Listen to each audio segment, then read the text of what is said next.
started. Thank you, thank you, thank you. Fill up your plates and snacks and drinks and stuff. And we'll go ahead and start with a little bit of training for today. We're going to start with how you get answers. I know that's one of the things that comes up, because what we're talking about all the time is getting answers. You need to go to Heavenly Father and get some answers. He communicates, the Spirit communicates with us through our thoughts and our feelings, right? And we know that they're connected, thoughts and feelings. This isn't so much about you needing to get an answer as it is for you to trust that you already are getting answers. That the thoughts and feelings that are coming to you are coming from one of two sources, right? This is what we've been talking about. What's coming to you is being influenced by either dark or light. Every time Elder Holland or any of the apostles have done a face-to-face worldwide with the youth, the question always comes up every time: how do I know if it's my thoughts or it's from the Spirit? And every time, no matter who's doing the talking, it's the same answer. If it's good, it comes from Christ. It's coming from light. So it's not so much about can I get answers, it's can you trust the answers you're already receiving. If it feels light, it came from light. If it feels good, if it feels positive, if it would be a good thing for you to work on or try or move forward, if it's something that has a positive feel or effect, it came from the influence of light. If it's something that has an effect of darkness, heaviness, negativity in any way, maybe I'm not good enough, or maybe I'm not doing it right, then it came from darkness. Our thoughts are constantly being influenced by both sources. The key is, which one are you accepting in your thoughts? And that thought that you're accepting is the vibrational frequency that you will then feel. This is the energy in motion, or the emotion that's going to show up. Now, we talked last week about how the spirit and body start out as separate. You come down here with the spirit, you join it to the body, and the goal is to be able to have the spirit be in charge of and purify the body. That's the goal. As I accept light, I'm allowing my spirit to be in charge. As I accept dark, I'm allowing the body to be in charge. The body will block the light. The light will purify the body. Any questions so far? Yes. So, I always have the thought that, we've talked about this before, I don't want to reject like a negative thought if it's Heavenly Father trying to kind of course correct me. Mm-hmm. So, if I have, a thought that I'm doing something wrong, I'm not doing it right, I need to consider how it makes me feel. Exactly. If it makes me feel hopeful and like I can change, like this is a positive thing, that's from God. If it feels like I'm hopeless, I'm never going to get any better, or I'm just inherently bad, then it's coming from darkness. Perfect. If I get a thought about something I can change and it feels hopeless or debilitating, it's coming from darkness. You can tell by the emotion. If I get a thought of there's something that I can change and it's coming from light or from God, then I will feel hopeful with an idea of how I can do it differently. He's always going to send us thoughts that feel positive and hopeful. The darkness is always going to send us thoughts that feel heavy and hopeless or debilitating. And whichever one I accept is who's in charge of me. Would hope go right up there with light and hopeless go right up with darkness? Mm-hmm. Where that would be in the Yes? Uh-huh. Hope comes from Christ. And hopeless would always be coming from the adversary. We can always put just a negative sign and a positive sign. I'm going to put opposition. So what you're feeling constantly is the conflict between truth and untruth, or darkness and light, or hope and hopeless. You're always experiencing that conflict because your spirit wants to be in charge, and there's probably some places where the untruth is snuck in, and your physical brain, natural fallen elements have taken over. So one thing you taught stuck with me. So your spirit was made to act, not to be acted upon. Mm-hmm. So when the body is acting upon the spirit, it depresses you. It just squashes you, and that's how you can understand the difference. If your body is acting on your spirit, or your spirit is acting on your body, it's going to feel different. Perfect. It's we would refer to it as a restriction. I feel restricted in some way.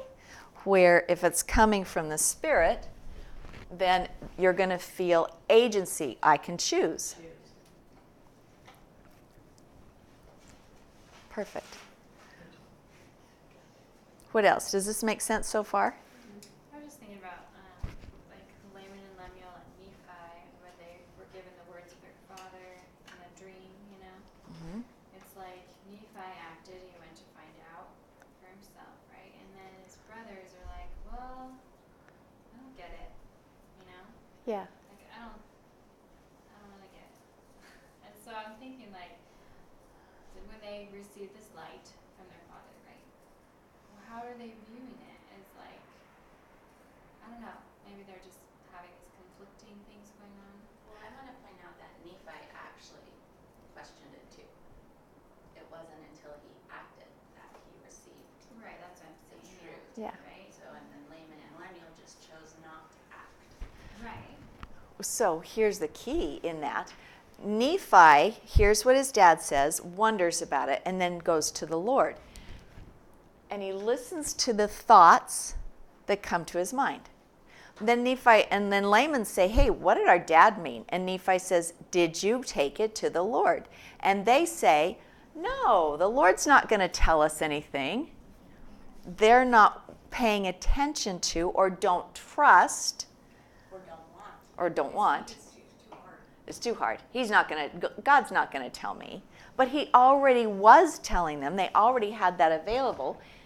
These influences are constant. I also think their hearts were still on things, the things they left behind.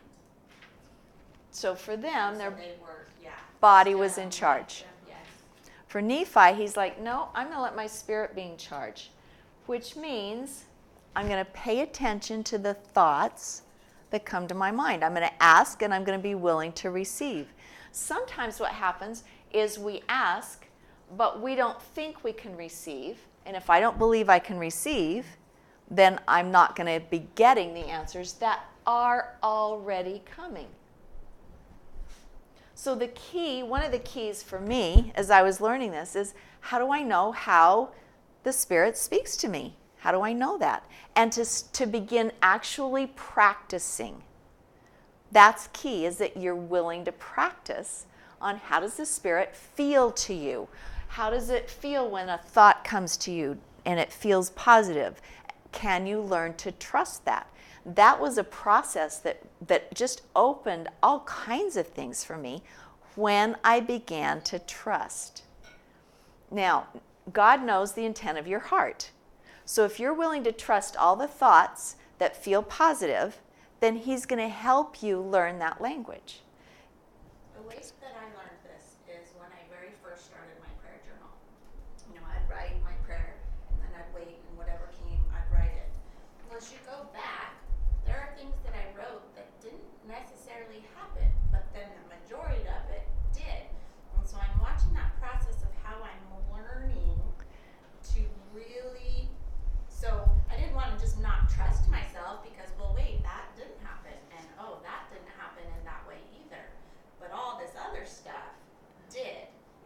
can see the evidence that I'm on the right track. And at first I was like, well, wait, if I'm going to get it wrong, I'm just not going to do it at all. But now I'm like, no, it's okay if I get some stuff wrong because maybe I'm just not really understanding it. But the evidence to me is the page upon page upon page that I can go, oh my goodness, like really. So I've learned to trust myself in what I'm feeling and hearing. I love And that. if it's wrong, that's okay. And if it's wrong, it's okay. And what you said is maybe I'm not understanding it. Right. So when I'm learning a new language, I'm listening and I'm interpreting, literally interpreting at the level that I have understanding for. So as I'm writing, I'm also doing the same thing. I'm writing words and I'm interpreting at the level I have understanding for. And the more I'm willing to try and act on that, the more clear and accurate my interpretations get. So name for me some of the ways that the Spirit speaks to us or to you. Okay, so thoughts and ideas is a big one. And they're usually very quiet. Oh, I'm glad you said that. They're thoughts Like fleeting almost. that are quiet. It's subtle. I like the word subtle. The prophets have referred to it as a whisper, a soft, quiet whisper. Okay, so paying attention to your thoughts, and then going back to the question, well, how do I know if it's me or the Spirit? If it's good, it comes from Christ. And when He knows you're willing to take that step and record in a journal or trust that He can answer you, then He's going to be able to give you more. So what if you don't know if it's good or bad? Ah, that's the learning curve. That's where you go, okay, I feel that this thought would be good to act on. I don't know if it's good or bad, but I feel that this is something I've been given to act on. So I act, and then I know. I get a result. Oh, that worked or meant this. Oh, I didn't quite understand, that meant this. It's trial and error in learning a new language. And you can't be afraid of error. Thank you. And you cannot be afraid. Well, you can be afraid of errors, but it's Yes. not going to serve you. Right. Be willing to allow that process of making errors. What on last week? It's everybody's first draft sucks.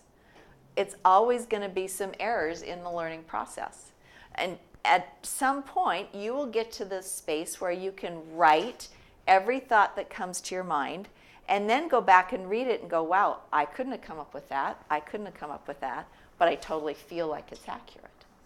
Well, and I learned somewhere that if you are going down the wrong path or you'll be stopped, the Lord will help you understand that you're going the wrong way Absolutely. before you get too far. I'll give you a very specific example of that. Trying to, the Lord trying to teach my husband.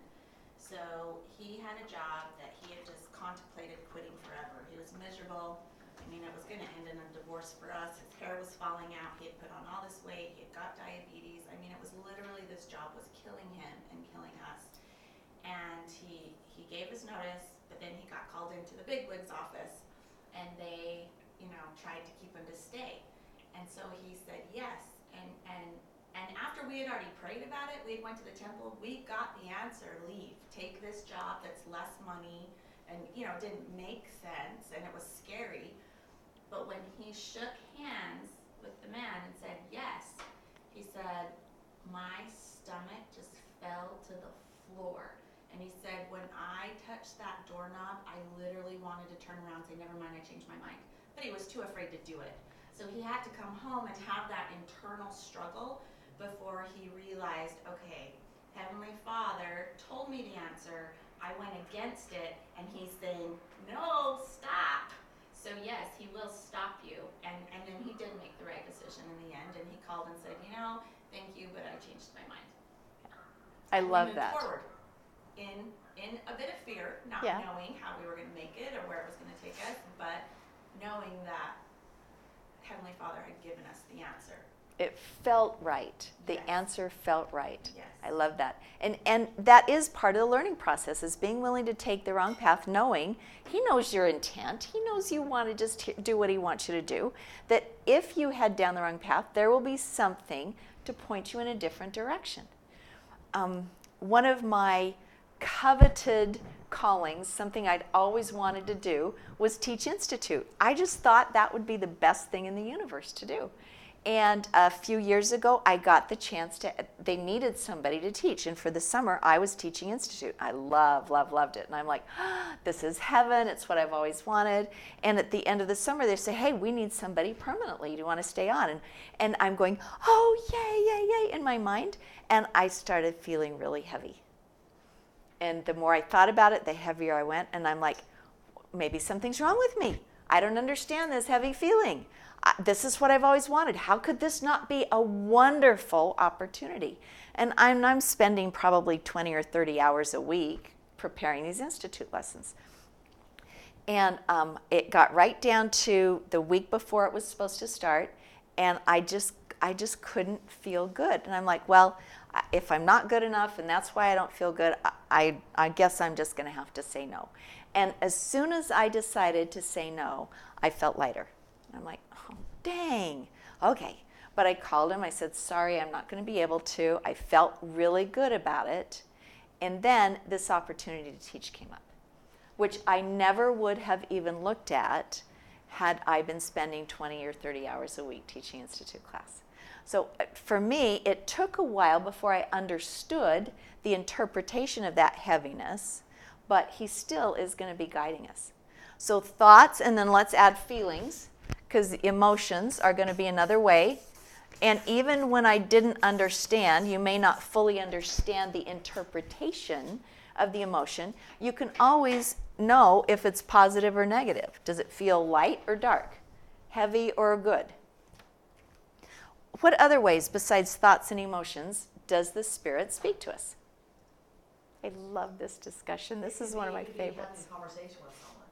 Okay. It could be a song that you listen to. It could be something that you watch and something really stands out, or a book you read, or there's tons of ways that you're really open to it. I always get a second and third witness. I'm never expecting it, but I always get it.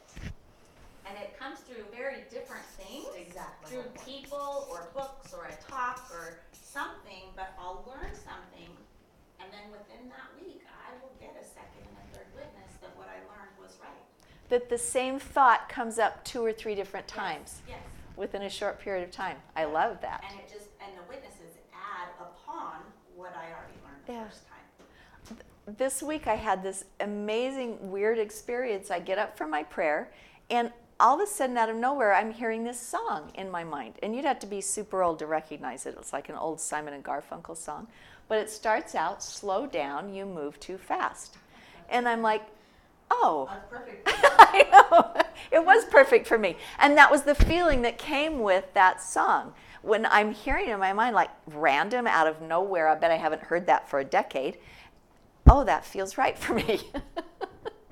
Yeah, when I had that experience on Sunday, and after I got done, and I realized my strength, whatever, and then in that song, You're Not Alone, you're not alone. Yes. I know the guy who actually wrote that and sang it years ago. And I'm like, how would I think of him? And then I sang the song the rest of the afternoon, but that was all so applicable to what I was experiencing. So that was really... I love that. A confirmation of it. He's always trying to help us feel good about what he's giving us and encourage us. Come, you can do it. It's okay. You can trust. I will lead you. What other ways? Thoughts, emotions, through others, music, a witness. Books. Okay. Scripturally, dreams are one of the ways that you can receive information. And you can tell the difference. There's a different feel Very different feel. to when it's indigestion or my brain trying to figure things out or the Spirit trying to. I just start writing them down when I remember a dream, and then I can hear or feel, yes, this is important, or no, that's okay. You're just learning. Any other ideas? I feel it in my heart. I love that. There's an actual muscle. The heart is a muscle, and you can feel just in your heart if this is a good thing or not so good a thing. I was gonna say my gut, and then I just sat there and said, That's not quite right. Yeah. Did In you my say go heart. to your gut first, then it's lead to your heart versus your head? Remember you talked a long time ago, you're like, when you get that gut instinct, Uh-huh. it's like you get the gut and you're like, well, if you overthink it, then you got the wrong place. But if you go from your gut to your heart, then that's where the connection really takes place. If you have a thought or a prompting and it becomes logical, you might be overthinking it. But if you have a thought or prompting and you feel what it feels like, it's going to be feeling from the heart. There's a couple of other things that aren't quite as obvious. Sometimes, and I know you've experienced this, you're preparing a lesson, say, and you just kind of know what you need to do. We talked about this. You just kind of know. It's not necessarily a specific thought or a specific feeling. There's just a knowingness. That would be another way. And sometimes he just leads you through experiences where you're learning the whole time. This happens, and then this happens, and then this happens. And you go, oh, he's just been kind of guiding me. Where I didn't know what was going on. I didn't understand or have a real recognition of the interpretation. But I could see through the experiences that I was being guided. This is not all. This is just a good beginning to start with. If you were learning a language, there would be all kinds of parts to that language, not just an interpretation of specific words. So being open to every way that the Spirit can teach you is really powerful. Here's the other reason it's so powerful. Because the opposition is constantly trying to get in the way, the goal for the Spirit is to be one and unified and to purify the body. The goal from the opposition is to separate the body and the spirit. Whenever I accept this, it creates a separation.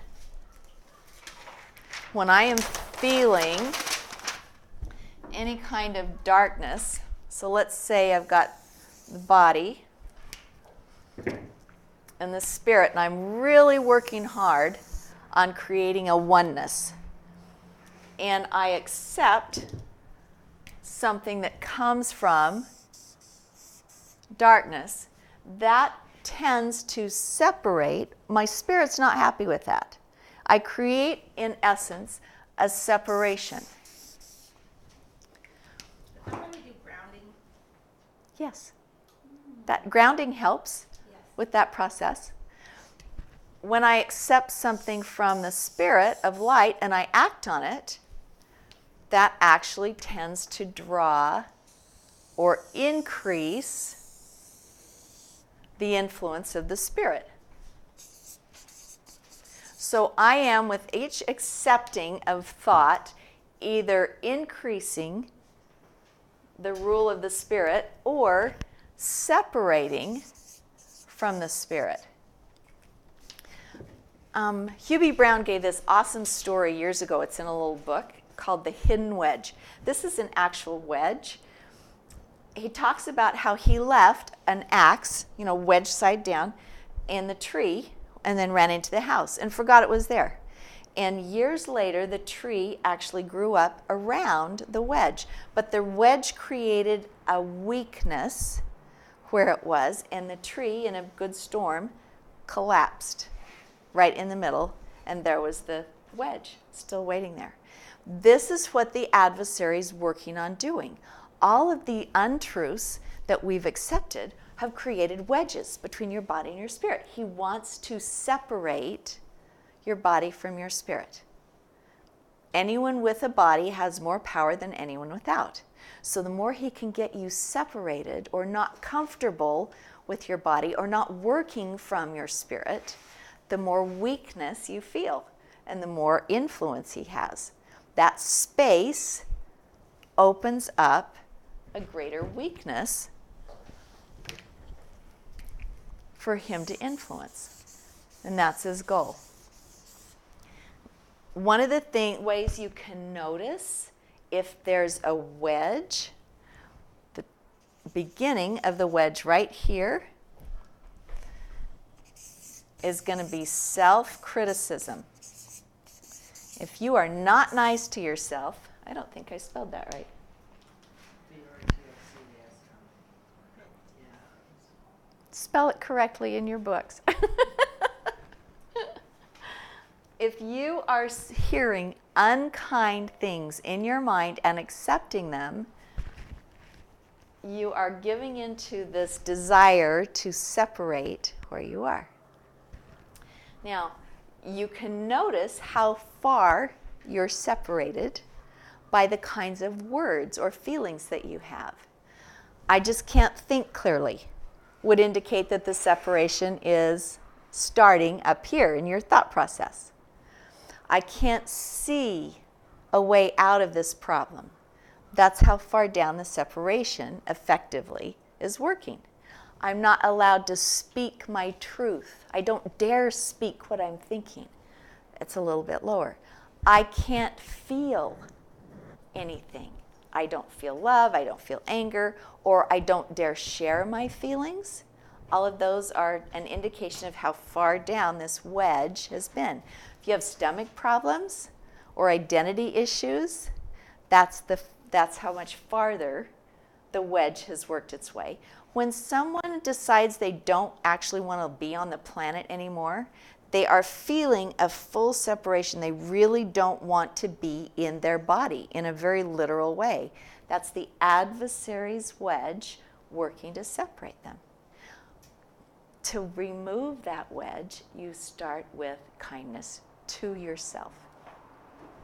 Every kindness that you accept is, again, agreeing with God. That's how he thinks and feels about you, and allows the spirit to, again, be in charge of the body. Does that make sense? So, how do you talk to yourself? And you don't have to tell us. Just make a mental note how you're talking to yourself. What we're going to work on this week is finding out what your gifts and talents and strengths are. We're going to take those 5 questions up another notch, say, okay, what are the strengths and talents I came with? What am I here to do with them? The purpose. We're going to work on those a little bit farther so that you can actually come to know who you are. Once you are clear on who you really are, and that's this person right here, this is just the clothes, the mortal fallen elements that you put on. Your clothes don't have anything to do with who you are. They provide you an experience. My body is not my identity. It's providing me an experience. And sometimes on a bad day, that experience isn't necessarily a great one. But the purpose of the body is to provide me an experience. It's not who I am. Does that make sense? The second you take on any experience as part of your identity, you've already started to separate your truths. Your truth can't live in an untruth. Melanie, I was always told when your body is really low vibrationally and it's breaking down, whatever, that's when darkness can come in so much quicker because your body is in such resistance during that time. So when like he said to me when I was younger, he said, watch your kids when they're really sick when they're young. Pay more attention to them, like really protect them more, because that's when the adversary darkness can come in and do all sorts of things. So I've always just remembered when I'm in my sickness to really make sure that I'm protected during that time as well. I love that. Make sure you're protected when you're sick because you are vibrating at a lower level. But according to Brigham Young, one of his comments is that all those illnesses are created by opposition, that they actually have created an influence that lowers and you feel your resistance is low. You feel down and heavy. It's a lower vibration. So anything you can do to raise your vibration when you're sick, the studies, I can't remember this, I think it was called Healing last year that came out. They did studies on people with irreversible illnesses who had healed themselves.